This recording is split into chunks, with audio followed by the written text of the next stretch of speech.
All right, well, thanks for joining this Friday, and I'm going to share a presentation with you to start with. So if you could just hold on for just a second, my apologies.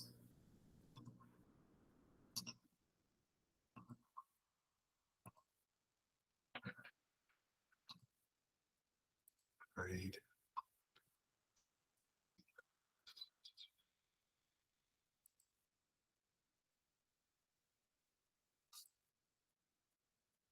Can you guys see my screen? It should show a PowerPoint.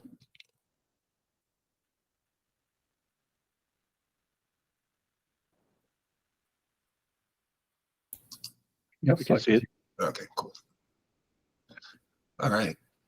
So today we're going to talk about an interesting topic, the validated content. And as part of this overview, I wanted to give you a bit of a level set on sort of the different techniques that are available to you. And if you've been working with Ansible for some time at this point, you've probably seen some of this evolution of what's available to you in terms of automating networks. So as we go through this, I'm just trying to build towards what the validated content is today. And I hope that you can see that in this context of this, automation journey and what choices do you have available to you, that the validated content actually makes things a lot easier for you in terms of the amount of complexity. So let me just let this person in real quick, and then I'll pop it in. Sorry about that. And I'll turn my camera on too. I forgot to do that. All right. So we'll go through a few things just as a level set. And if any of this is new, or if you need me to clarify any of the techniques that we're talking about, feel free to stop me, and I'm happy to answer any questions. If you ask a question in the chat or the Q&A, I may not see it, but I'll definitely go back and look at those as we finish this session. I'll make sure that I address all the questions before we transfer over into the study group. And just as always, half of this session is the topic, and then the other half is the ongoing study group and hands-on labs that we've been working with the last few sessions. So we'll stop the recording so that way others that are unable to attend today, they can either watch the topic on validated content or the study group if they prefer just to watch one or the other or both. So let's go ahead and get started. And again, I mentioned, some of this is kind of a trip down memory lane, some of the techniques that we may not even use as much now, but I just want to make sure that we, we're all aware of where they came from and how you can use them. So in terms of automating networks, and again, all these sessions are focused on networking. So from like a networking lens and the types of networks that we may configure, the majority of them are command line based, but there are exceptions, right? So if we look at SD-WAN and SDN, those solutions have REST APIs. So that normally means that we're either, from an automation perspective, we're either automating directly to the REST API, which means that we, at the level of, using HTTPS to do post and gets and puts and deletes, those CRUD actions, we have to know quite a bit about the REST API in order to manipulate that data. So we're kind of working at a lower level, which is complex at times, which is the case with CLI as well. Albeit some folks, work with CLI so much that it's, second nature to them. But oftentimes there's commands that, more obscure commands that you may not use all the time. So there's some complexity in trying to, make configurations through CLI. So, working more natively, with the product. So in either case, REST API or CLI.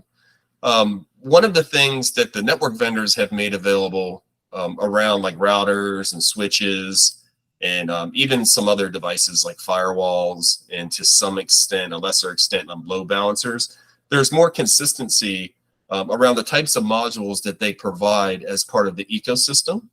And sometimes the ecosystem means open source. So if you go to Galaxy, which is the like the open source repository for content around Ansible, you'll see all sorts of modules that are made available through collections. And many vendors have contributions that are available in Galaxy. There's also the certified content that's available on the Red Hat console that we'll talk about as well, which from a vendor standpoint, most of the main vendors have made their modules available in collections that are part of the certified collections, which means it goes through some additional testing. And there's agreements on like how often they should update their collections and their modules and turnaround time from when they have a release of whatever the operating system is for that solution. There's an agreement for them to from a lifecycle management to keep those up to date. And then Red Hat participates in like a content creation with them and testing and those types of things. So sometimes it's kind of confusing from a collection, like which one are we actually talking about? So I'll make sure that I reiterate and clarify when we're talking about the open source stuff versus anything that's a part of the certified content there. So back to the config modules. If you look at Cisco, Arista, Juniper, Aruba, they all have a notion of a config module.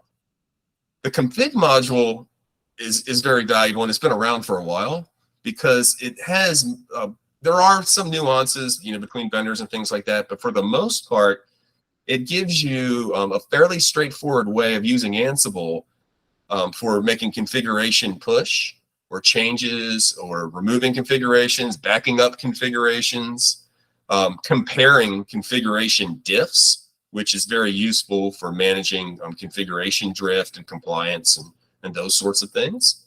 But it does require you to work with the CLI syntax. So what's happening there, and I'll talk about it more on the next slide, is there's a couple of different ways that we can provide the CLI configuration to Ansible, so that way we can iterate through our devices and our inventory and effectively push these configurations changes that are using the CLI syntax. More so on the back end, it's serialized data that, from a automation perspective, the target of the automation is receiving, CLI commands. And then on the front end, there is some level of abstraction, but for the most part, you really have to, have that level of knowledge. So the barrier of entry does require you to know the device's command line to some extent. So what do we have today that makes it a little bit easier, or allows us to create or develop rather our automation a bit more abstracted, are the resource modules. So the resource modules, they allow us to take advantage of a playbook. And really a playbook works the same way across the board. It's just parameterizing a configuration. So within a module, you have various options of parameters that can be set. So with, again, with the config modules, they do have parameters, but normally you arrive at a point where one of the parameters is to provide like that line of the command line. Whereas in resource modules, it's parameterized in more like human friendly, where the actual element that you're configuring is parameterized such that it abstracts like the CLI, but the CLI is still there. So there's a bit of a translation. So if I ask you for an IP address and a network mask, it's not like I have to know all of the steps or the syntax to go into config T, like using Cisco as an example, and then go into the interface, and then the interface commands, where some of them are nested, they're child commands under parents, like HSRP and those types of things. You kind of work your way down. It's parameterized to where you provide the configuration as structured data, and then it kind of moves it around for you and converts that into a CLI that's sent. So I'll show you some examples, some output, so that'll make a bit more sense to depict it that way. But the advantage there is if you know what you want to configure, then you can work, across multi-vendor configuration, and it's all the same. And it's very useful too because it's structured data. And most of what we do in network automation is either manipulate data. We're either requesting data, or we're pushing data for like a new config or changing a config, or we're manipulating data to to construct some sort of dashboard or reporting or notifications, those types of things. But when we work with structured data, it's very, very easy. Well, I shouldn't say very easy, but it's a lot easier for us to be able to use that in our automations. And then the second bullet that's a bit different is state. So with the config modules, there is a notion of state as you run these playbooks because they're developed to be idempotent or idempotent. I think it's idempotent. So that way, what happens is if there's a configuration that exists and you send the exact same configuration, there's no need to effectively override that configuration. Ansible will leave that configuration alone if it's a part of a task, and then it'll move to the next subsequent task. So currently, like with the config modules, you do have some state of when a configuration is present or when it's absent. To remove the configuration, it's kind of the reverse. Like if it doesn't see it, it'll leave it alone, but if it's there, then it removes it. You do have a notion of working with the idempotent environment. With resource modules, we'll walk through the state because there's several different state options, and those are growing over time to give you more granularity in how you can interact with these configurations. And there's a lot more that we can do too because these configurations are based off of structured data. So we may use them in different contexts. If we're building configurations from brownfield existing equipment that we haven't created any automation around, we can actually ingest command lines and parse them and convert them to what it would look like as structured data that we can use in our resource modules. So there's all sorts of cool things that we can do to make our life a lot easier. And we'll hone into that because that's actually where the validated content kind of goes beyond that. Like it builds on that, but then it makes it even easier, or what we would call more of like a lower code paradigm where we work at like a higher level, and we can do things like, let's pull into configs, convert configs, push configs, modify configs, without needing to know even so much about how to create the YAML playbooks themselves. So with having said that, I'm just going to drill down a little bit to give you a couple examples based off what we just talked about, and then we'll arrive at the validated content, and I'll show you an actual demo at that point. So from a config module, and this might be a little bit blurry here, this example that I used, there's two different ways that typically we use them. One of those is, and again, this is just from iOS, or actually, no, this is the BIOS config here. So that would work the same, whether it's iOS or Arista or Juniper. All of these are basically the same thing. So with a config module, I can actually use a Jinja 2 template. And that's the way that most of the automation, or at least the Ansible automation, and sometimes in Python as well, most network automation was kind of built around those in the beginning. And the advantage of using a Jinja 2 template is it's very fast, especially like when you're configuring net new configurations. If you know exactly what you want to configure, then you can iterate through your inventory and push configurations to those devices. But the challenge is that it has to have the exact CLI syntax as using Cisco as an example as the running config. So if there's any indentation that's needed, in the native configuration, like those types of things, it would fail. So you have to incorporate that exact syntax, and also for it to be idempotent or idempotent, it needs that syntax, and you can use diffs. So diffs allow you to test against a configuration that you're sending, and then what's on the device. So if I want to check against the running config, you could also change it to like the startup config, or in with some of the vendors, you can create an intended config where you you may have either manually created or have a backup of the configuration as a text file, or even using something external like a database or another, like a vendor solution, like ITSM, CMDB type of solution where there's a configuration. You can check that configuration against what you're building, and then you can determine what's different about it. So that way you can manage the change. So that's used a lot with the configuration drift as well, because sometimes the device is changed and maybe the folks that are on the automation team are unaware of that. And it could be intended because there was some out-of-band troubleshooting that was necessary. So when you go to push a configuration, you do your check and then notice that there's some configuration lines that are different, you know, and then you would need to reconcile whether or not you want to override that, or do you want to, you know, take those changes and ingest them into your, you know, templating and change that, you know, to make that like the new standard. So diffs are important to be able to, you know, to work in that regard. So you can use those from a Jinja 2 perspective, and it doesn't even have to be complicated. Like in this scenario, you can see that there's variables. And in the variables, there's actually some filters. So I don't want to go too deep into here because we will actually cover this soon. In the study group, we'll go in detail of a lot of different filters. But effectively, when you create a Jinja 2 template, you can use all of these same paradigms for like variables and filters that you can in a playbook. And it just allows you to manipulate the data. So if you wanted to use other constructs like conditions and loops, you can do that as well. So you can see here's a for loop here.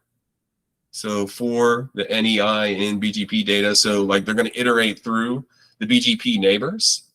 And then the inventory host is one of those magic variables that equals the hosts that are a part of your inventory.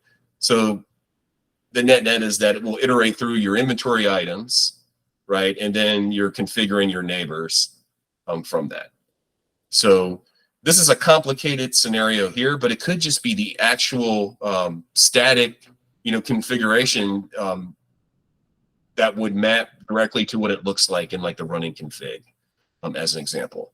So the syntax is there. If you use, you know, variables and loops and the like, you can do that to push your configurations.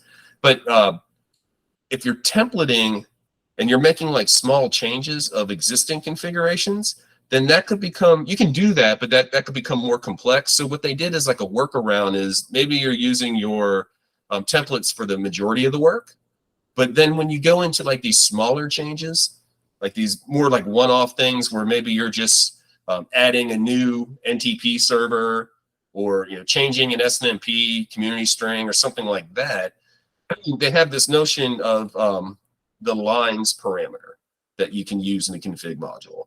So the lines parameter, and this is kind of at the bottom here, hopefully you can see it okay. Let me see if I can make this a little bit bigger. Yeah, it's not really, because I'm in presentation mode, it's not getting bigger. But in the lines parameter, I can go into the config module and use the lines parameter and just send like very specific lines. So here it's just adding a couple static routes. And the way that you address this is if you're working at the config T level, and again, this is a Cisco example, this one here, and this one was a bias, so it's a little bit different. You see they have like set commands, which looks a lot like Juniper as well. But from like Cisco and the ILS commands, you go into config T, so that's already there. So it's like an implicit config T when you're using the config module. And then if you're just adding lines that you would normally add directly into conf T, then those would just be lines. So here's just like a list of lines. So it's YAML syntax, so you have the dashes. But if I needed to go into like a parent configuration, there's a parent parameter. So like if I'm in conf T and then I go into if it's a routing protocol, I want to go like another layer deeper into that, I can do that. And then it will know where to start from. So the lines would work like at that level. So like within an interface or within a routing protocol or something like that. So there's also like a before command that allows you to do the equivalent of like what you would do with like no command. So if I want to remove something first before I change the command, it's kind of its way of letting you like do an override, that type of thing. But the challenge there too is even though you can do these smaller focus configuration changes, you still have to know the CLI. But it's good for folks that know the CLI. Then you can get started and you can automate really quickly and start to see immediate value in learning Ansible that way. So a lot of folks may be more comfortable or more familiar with doing some of these. So as we move forward, and I just wanted to show you something too, since I mentioned it. If you go into the documentation, and you can always change like what version you want to look at.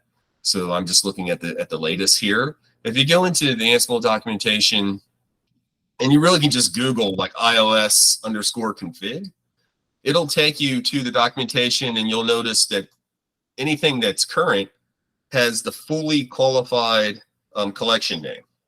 So here it shows Cisco as the vendor, iOS is the operating system, and then iOS_config. So that's the module that we're talking about. But if you wanted to, look at, like Arista, you'd have the EOS instead of iOS, Arista.eos. So you would just have like a different namespace for those. So we can use the config module. At some point, it'll be deprecated where it'll start forcing you to use the fully qualified name. So I just kind of use that a lot, mainly just because at some point, I'll have to convert over anyway. So in the documentation, it shows you a lot of these things that we're talking about. So I mentioned like diffs. So I can do a diff against the running config, the startup config, or the intended config. The intended config is normally like a config that we save somewhere else, either as a file or we're going to pull it, like query it from a database or something like that.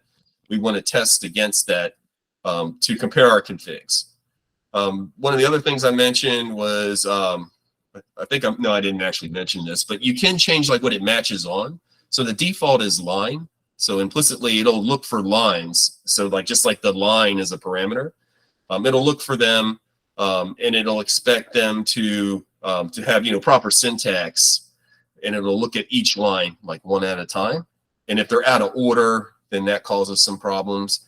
So that's just like from where the config is. But if you want to make it even more strict, you can, and it starts like looking at it from like the entire configuration file and whether or not there's a diff from that. So it becomes like it says more strict. So you have to be careful there because you want to make sure you have to have everything correct, like any spaces and all that stuff. So that one's very precise. And then exact is even, so the difference between exact is I think exact is like the entire file, and the strict is the position. So you couldn't have, like, even if you had everything exactly how it should look like in BGP as an example, you couldn't have like BGP above like your interfaces and stuff like that. And exact is like the whole everything. There's even stuff like in the beginning of the configuration that needs to be the exact same. So what happens is if you have those in there, you're going to see diffs from them. So you'll, especially like if you accidentally added a bunch of spaces or something like that, you're going to see all these diffs just based off of it because they'll become more precise in what it's comparing. Or you can turn it like completely off, and it's not going to care about any of the order and that type of thing. You can disable the diff that way. So there's other parameters here, right? So some of these are optional, which like most of them are, but then some things are required.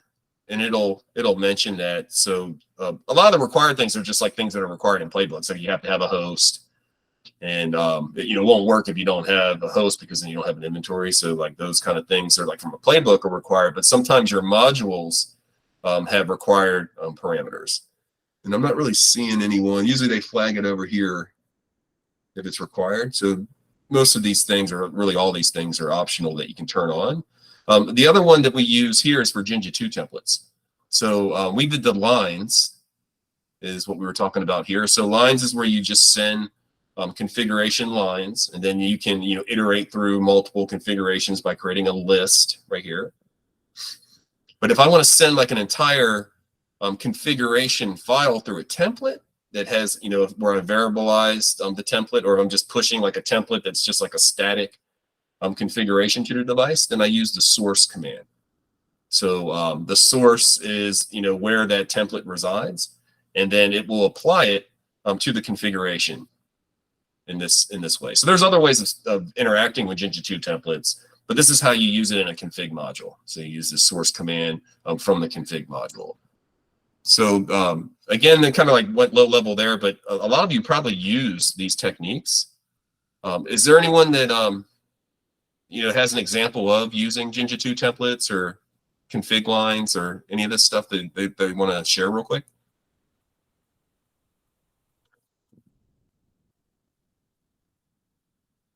Okay.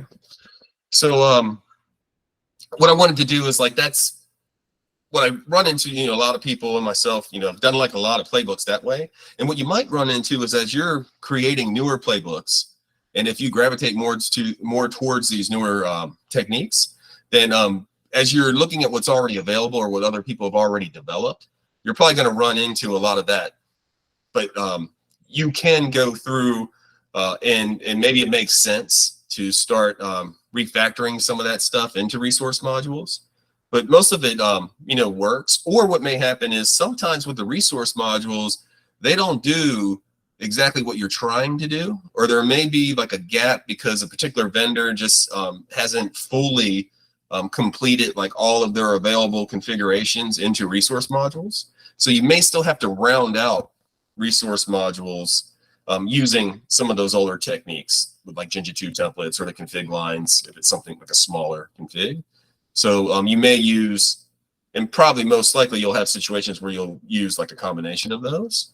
So from a resource module, this is just a quick example of using VLANs. So this is an Arista one, so EOS and VLANs, but there's also Cisco.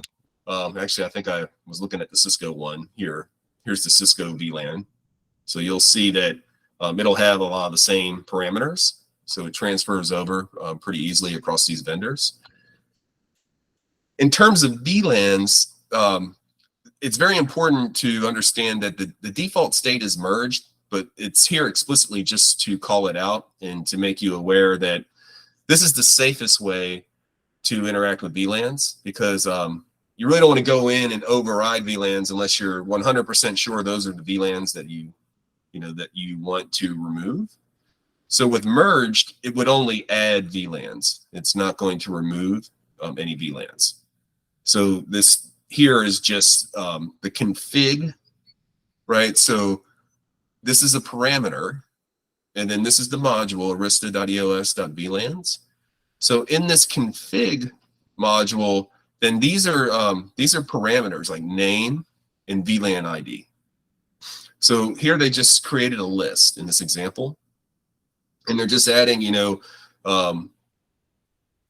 1, 2, 3 of these or 4 of these, right? So it's just going to go through this list and add those. That's one way of doing it. Another way that you can approach this too, just to show you, a couple different options, is in this task here, I created a variable and I named it config for the config parameter. And then you'll notice here there was some vars, some variables that were added to the playbook. And this is truncated, it's not the entire playbook, but just to show you a different way here, you could add your variables here to like a external file or to like your host variables or group variables. If you're applying these same VLANs like to multiple groups as an example, you could create those, and then that could iterate through a variable. And you'll notice that the same syntax here, this is the Jinja 2 variable syntax, so it looks a lot like the Jinja 2 templates. With the exception of there, you'll see there's no need for quotes. But when inside of a playbook, you do have to quote these variables, or you'll receive an error message for that. So, that's all this resource module is doing, is just pulling in structured data, right? So these parameters are structured data. This is what they look like as YAML. but you could use JSON, or if you're really, you know, wanting to create something that's a little bit more challenging, you could use XML. But I'm not a big fan of using XML for what these are. This is just like a dictionary of key values. So I prefer YAML or JSON for those. So I'm not a glutton for punishment. So I usually keep it pretty simple for those. So the states I mentioned as well. So states. Earlier I mentioned you do have idempotency in your config modules, and you know when a configuration's there or when it's not there if you're looking to remove something. With the resource modules, we have all these additional states. So merge works the exact same way as what you would expect. Like we mentioned, it's only going to configure something that's not present on the device, and if it's there, it'll leave it alone. So it's just merging, your config to what's already there. That is the default. But when you want to replace something, which would mean I have a configuration on the device, and I have a configuration that I'm sending, into this resource module. When I go to config that, it'll look at that configuration, and anything that exists on the device that's not in your configuration, then will remove those items. So this one is really good for like compliances where you're kind of doing like an auto remediate where, okay, I actually want to clean up the things that shouldn't be there. But again, use that cautiously, right? Just make sure you know exactly what you would like to remove, and just make sure that you are removing what you expect it to. This works good for those scenarios. So compliance checks, and then, I'm able to modify the config, and it shouldn't be too dangerous. But with this one here, overridden, what this does is it removes like the entire configuration and then replaces it with your new configuration. So network resource module, in one way, it kind of gives you a little bit of a safety net because you're not interacting with the entire config on that device. You're only interacting when you run that task with the resource module with that resource module's configuration. So the scope of the configuration that we mentioned was VLANs. So if we screwed something up, we're only screwing up VLAN related configurations. But VLANs are, that's something that we need to take extra care because of the risk of removing, VLANs that we need for actual traffic. So overridden would actually remove all the VLANs. So if you did that, even though you're adding VLANs back in, then you're probably going to cause a situation where there's some level of disruption, right? So overridden, that there's really not as many use cases for that. It's probably mainly like when there's just configurations that are not needed anymore in those devices, and it's like a cleanup, or you're changing something back to like a default setting or something like that. But definitely use a lot of care with overridden. Deleted is when I have a configuration that I've set up that I could send into the device, and if I send it the first time and it's not there, you'll notice in the playbook that the result is a changed. And if you send it the second time, you'll just have an OK in green. So the changes are in yellow or orange, depending on your terminal. And then the green ones are OKs. With deleted, what happens is whatever's in my configuration, it'll look to see, okay, here's my config, and then here's what the config happens to be in that router. And as part of that resource module, will remove that configuration. So it's not going to delete like your entire device configuration or what's in your running config. It's only going to delete the scope of what's in that that resource module. So that one's good for like a rollback kind of situation where, oops, we didn't mean to send that. Let's just delete it, and it'll just delete that specific configuration. So that's what it's used for. To delete something that has more than one resource module, there's another state that's not on here because it's not available in all the resource modules, and that state is called purged. So purged does have it's available rather in some of the BGP modules, because there's multiple BGP modules that you kind of have to construct together for your automation. And when you delete just one of them, you haven't really removed all the BGP. So a purge would remove like the inner, like the ones that have dependencies on each other. So there's these resource modules that are sort of chained together. It would remove like those. So it'd be kind of like like if you remove like the global BGP, and then is there someone? Hold on a second.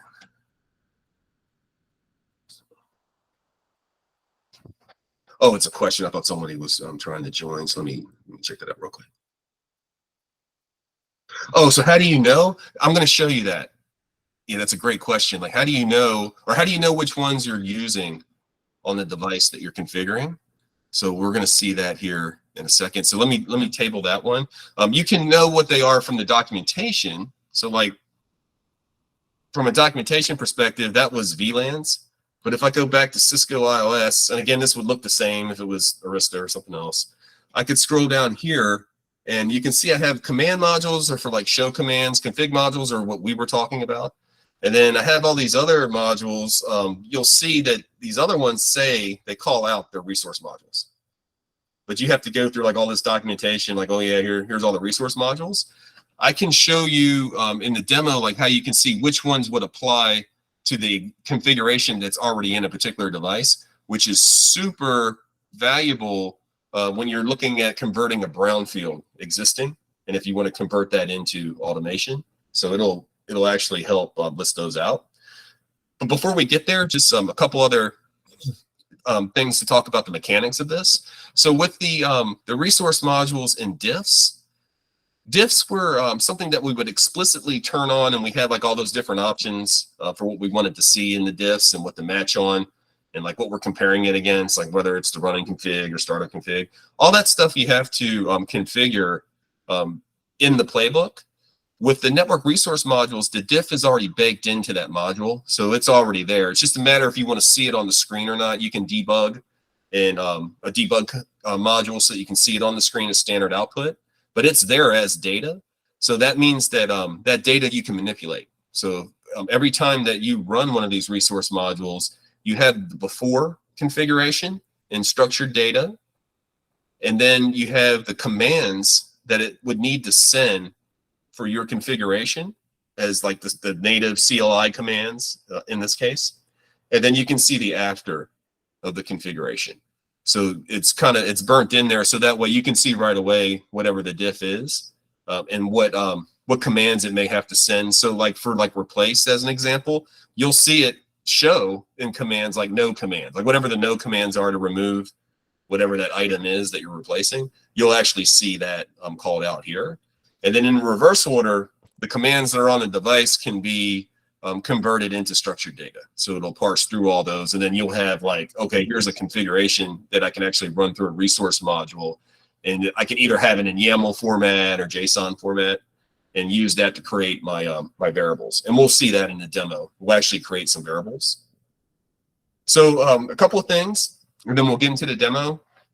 And yeah, I need to kind of go a little bit quicker now as well. So a role is very important because if you look at what a role is a very like opinionated and very cohesive, like focus, so very scope focused to like a use case. And a role is really just a playbook. So the way that you typically work with roles is you can use roles that other people have created for you, and they may have packaged them and made them available into like Galaxy. So the current way of doing that is including roles in a collection. Prior to collections, it was just the role, and you would have to download the role. Now what happens is you install the collection, and the roles that are in that collection would be available for your Ansible to use them locally. So it's just a matter of calling them in your playbook. And then now with the certified collections, Red Hat Console, the console is where you go to find those. And when you go there, you have many of the same ones, but they've just went through further vetting. But sometimes you'll see things in Galaxy that don't exist in console because it's like individual contributors. Mainly like in our ecosystem, it's the vendors and like their developers that contribute and update their collections are the ones that are participating. So you'll see there's not as many. Like Galaxy will have a ton, but just use that with a grain of salt too. Some extra vetting may be necessary because you know, anybody can contribute in Galaxy if they follow like what the requirements are, but it may not meet your needs. So I tend to only use vendor ones, whether it's in Galaxy, but I always start with the certified, and then as a second choice, then I'll look at Galaxy. But if you're using open source Ansible and you don't have the subscription, Red Hat subscription, then you would have Galaxy. So whatever is available there. So each collection, and when it contains the roles, the collection has the modules, right, as well. So the modules are the plugins. So when we went to that documentation, those were modules that that you can consider plugins because they're written in Python code, or it could be PowerShell if it's like a Windows module, but they're written in another language, not in YAML, right? So you're interacting with YAML with the playbook. So when you execute a playbook, then behind the scenes, the module at runtime is typically Python, and it's converting like your configuration and everything that you've defined as parameters in your playbook into Python to use the connection type, which in this case is the network underscore CLI, to use SSH to send those CLI commands over to the device. So all that stuff's kind of behind the scenes. And the role makes it even better because from a YAML perspective, you don't even have to construct the entire playbook. What you're working with is I need to create a playbook. So down here I have a playbook and I have to define the host. So if I have a group that's named iOS, I'm pointing to these iOS XE routers. So I have like in an inventory, a list of routers, and then I have some variables that I'd like to use. So one of the choices is I can point to a vars file, and then that means I can create a path to where the variables are, or I can use group variables or host variables or variables that I've added directly into the playbook, like we've done. We're not here, but like in some of the other examples, you'll see vars added directly to the playbook. So regardless of where the variables are in my playbook, that's where we define where the variables are and which ones we're going to use. And then in the task, all I'm doing is I'm including a role here. I could import a role. It just depends on like what order the role works versus if I'm iterating through different tasks and things like that. So include role, what it does is it'll bring up the role, which is another playbook that is a part of a prepackaged playbook, and then you can iterate through these tasks here in this role. So it's kind of like you can provide a way of and when I say iterate, I mean loop through the task. So I can loop through like each one of this role, and then that's what we're doing here is we're iterating through, and then I've set a variable. So this is a module iOS interfaces. And then this aggregate command allows us to have dictionaries, and we can create configs that we've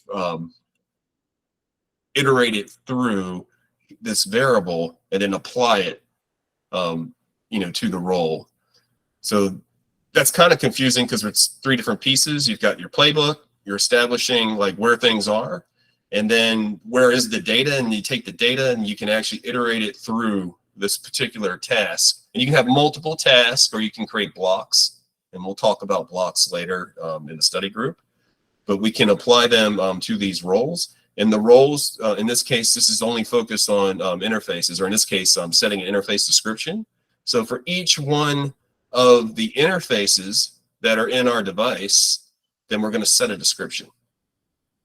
So that's all that it's doing in that particular role.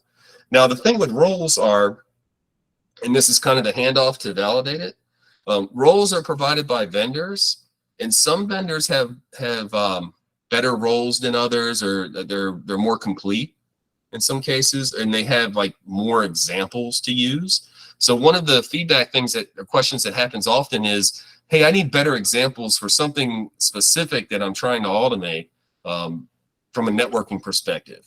So, and it doesn't have to be networking. It could be cloud and like all these other domains that we automate. There's some level of gap typically in trying to find exactly what you're trying to do in Ansible, and then how can you plan for your automation without needing to start from the ground up?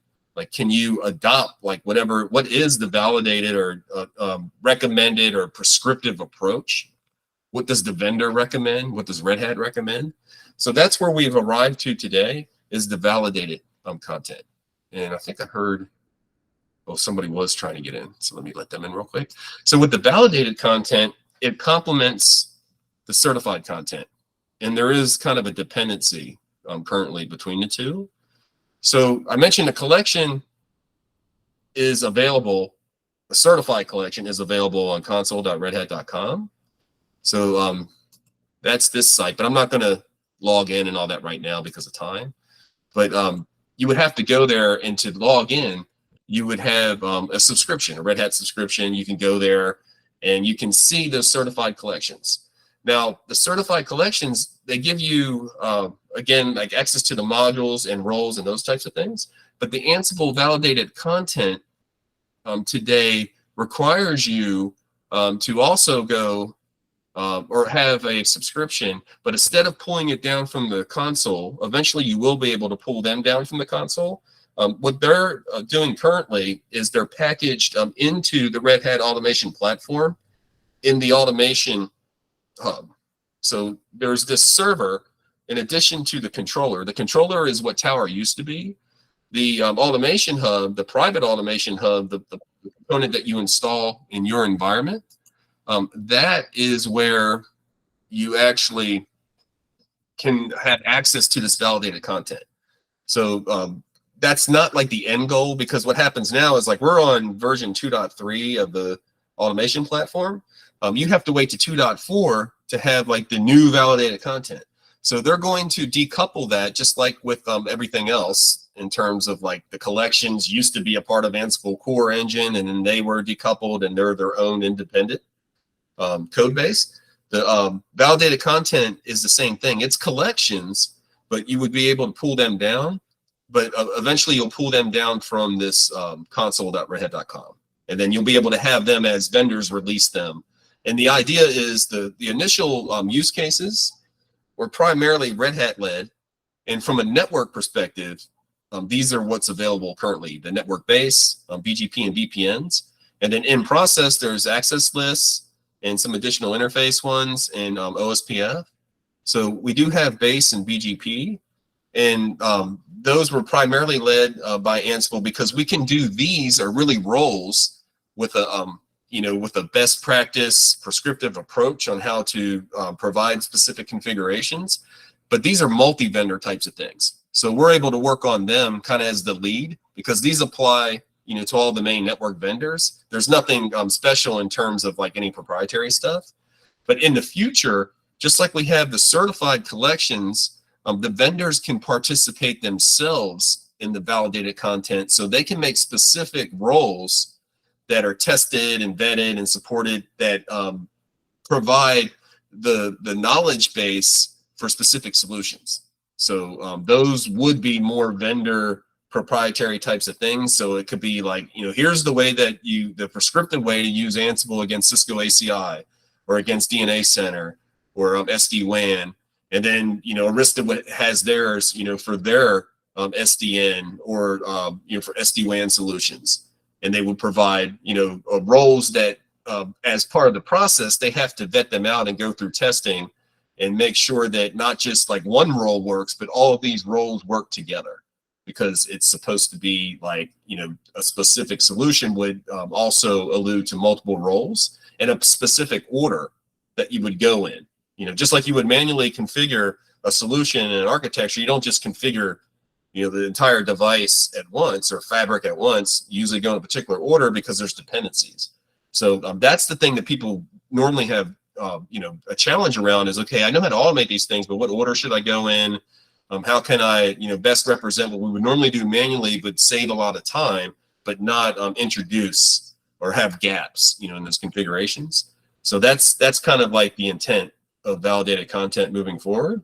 So with the validated content, this is what it looks like in the private automation hub. And I just did some screenshots from my own like personal lab here to show you where it is. So when I go into the private automation hub, which looks a lot like the controller, but it does have, its own specific tiles here that we would want to see. If I go into collections, normally what I'm looking at are the certified collections. So when I drop that down, there is a certified button. And I could, where's it at? Let me bring up a new tab real quick. And, oh, cool, I don't have to log in. So published are the ones that I create myself. Or if I pull something down from Galaxy, I can do that. So if there's something on Galaxy that's not certified, you can pull it into your private hub, but you have to manually do that. The ones that are already in there are Red Hat certified ones. So these are all the certified ones, and I can search through them there. But what we care about today is validated. So here's the validated ones, and then specifically, it's the network base. And what the network base is doing is it's really useful because it attacks like a couple different use cases that that normally we would have to figure out, okay, what's our approach? And what this says is this is an approach that will work. And what it's looking at is I want to know like what resource modules that are available for that particular device and which ones are already implemented if I'm looking at a brownfield device, like an existing device. And if I would like to convert something into automation, into a config that I can use with Ansible that's using structured data, I can do all of that from this validated content that's a part of this collection for this network base. And I only have to change a few things. So there's not like a lot of heavy lifting on my part.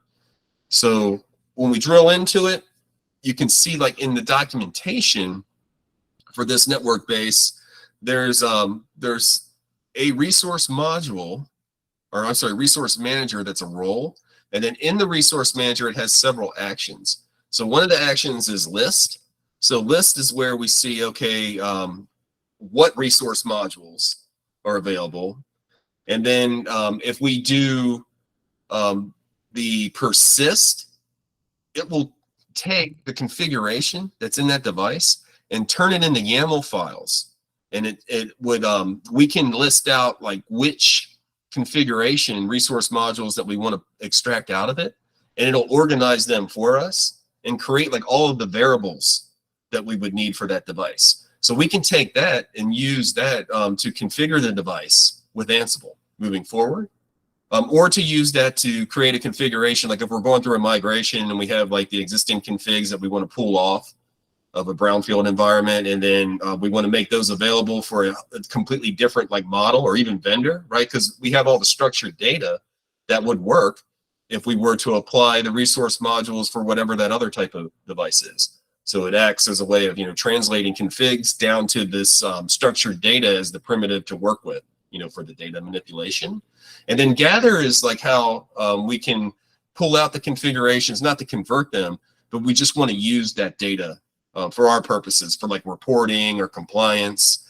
Normally we do that with the gather facts capabilities of either the network facts, or we can gather facts from the resource modules. We can do that from this as well. So here's in the documentation, just like with collections and roles, there's examples of how to use it. And this would actually be able to scroll down and see more. So it's really just an example to show you that there are examples. And it's pretty straightforward. You can see that you're including this resource manager role, and then you have these actions like list. We'll list out the resource modules.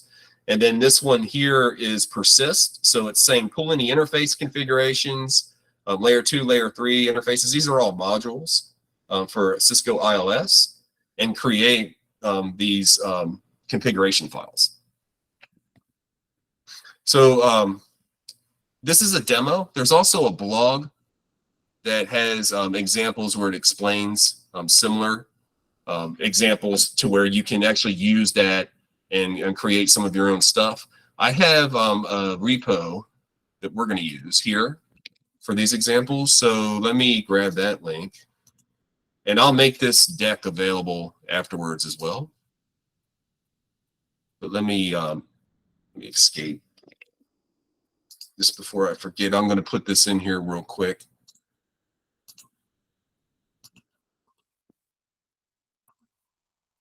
Make it smaller.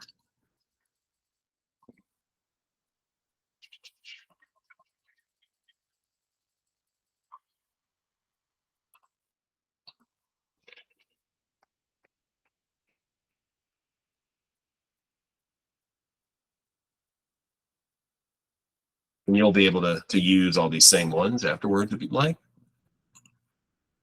All right, so let me bring up over here my VS Code, and I'll just talk through some of the stuff.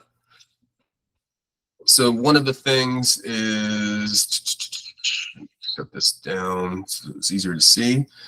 I mentioned I have a lab environment that has 4 routers, and they're in here.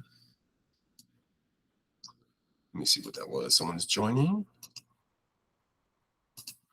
Yeah, so I have 4 routers, router 1 through 4. I can also run this. Sometimes I run it against the DevNet always on routers. And then I also have like the YAML version of my inventory as well. And so I'm just going to run it against my routers.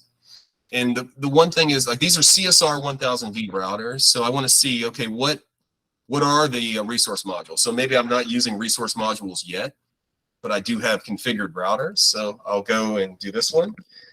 What I'm using right now is called Ansible Navigator. I'm not running it as an Ansible playbook. And we're going to learn about that on the next study group on how to use Ansible Navigator. It's a newer command line tool. And the way that it works is a bit different than Ansible playbook. And you can install it. It's a Python application, and we'll talk about all that the next time.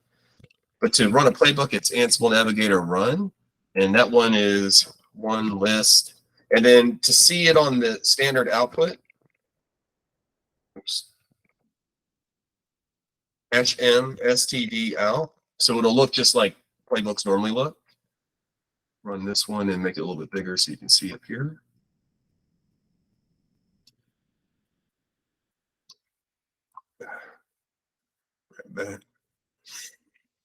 So what it did is it went through my 4 routers and it lists out the resource modules. So based off of what's configured in those routers, these are the resource modules that I would use to be able to recreate that configuration. So there's a lot of different ones because there's quite a few things configured on those routers right now. So I could say, okay, I can, recreate this as resource modules. So even if I use the different technique to originally automate them, or if I manually configure them, then I'll be able to convert that over. So this just tells me what resource modules are being used. So if I want to go the next step, what I can do is create the variables from that device. So let me also show you the table 2 real quick. And it's pretty simple. So Cisco was the group. And then here's a task here to include a role. And the role is that resource manager that we saw in the documentation. And then in that role, we want to iterate through these particular parameters. So it's just a list. And that's what list does. It just shows you what resource modules. But you could actually make this more precise to see like our specific resource modules there or not. But it's just like listing out all of them. So in the second one, what we want to do is I want to create a configuration file for these things. So for these elements. And it will create YAML files in the format that we would use to configure the device for those. And it's just taking what's already configured in the router and creating, using the persist action, these variables. So run. Oops.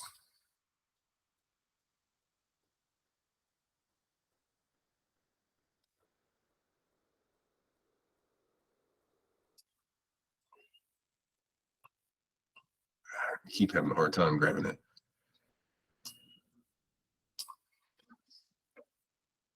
Now, the reason why these are green is I ran this earlier.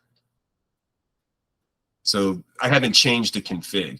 So it's pulling in the exact same config that it already did earlier in creating this file. So there's no changes. But it's pulling it in for each one of those, for each one of the routers.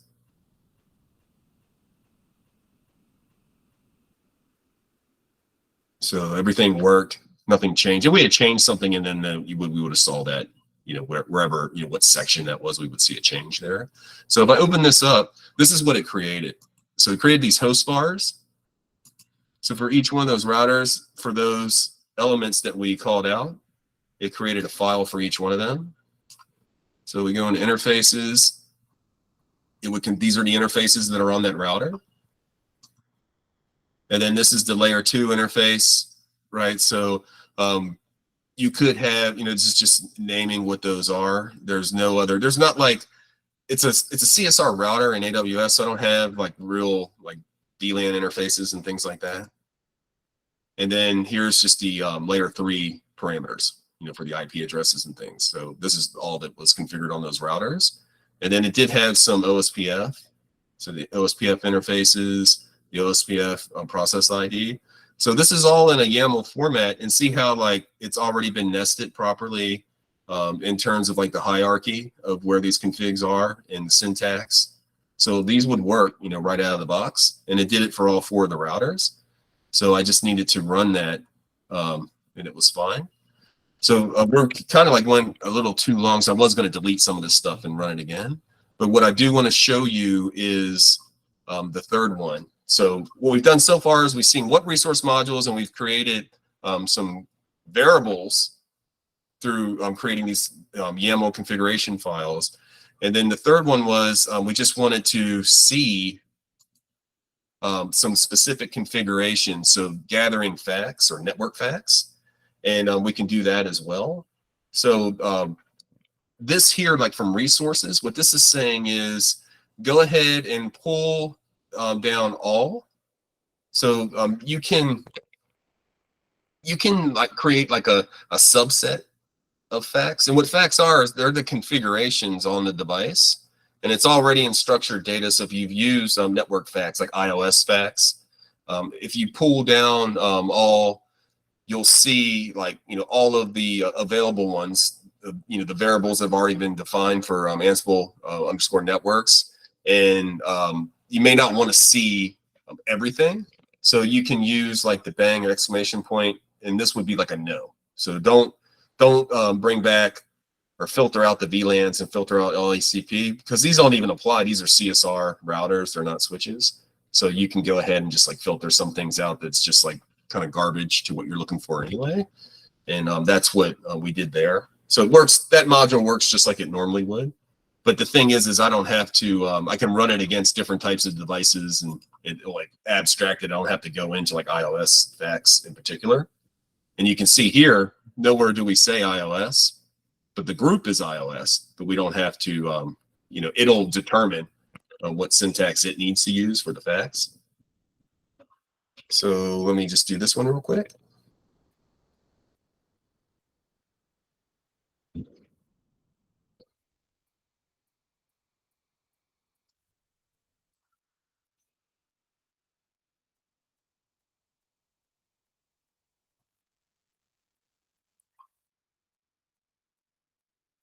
And because we did all, there's a lot.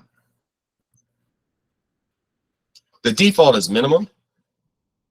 So it just gives you some of the main information on that device.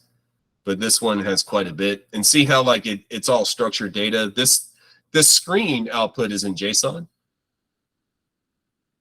But if we wanted to change that, we could use a filter and change it to like nice YAML if we'd like. But this is like all the existing configuration, but in, it's going into memory too, which is different than what we did here. In persist, we created files. With gather, it's in memory. So we can actually use this data and register it and use it in our playbooks. And all these variable names are just the magic ones that work, across vendors.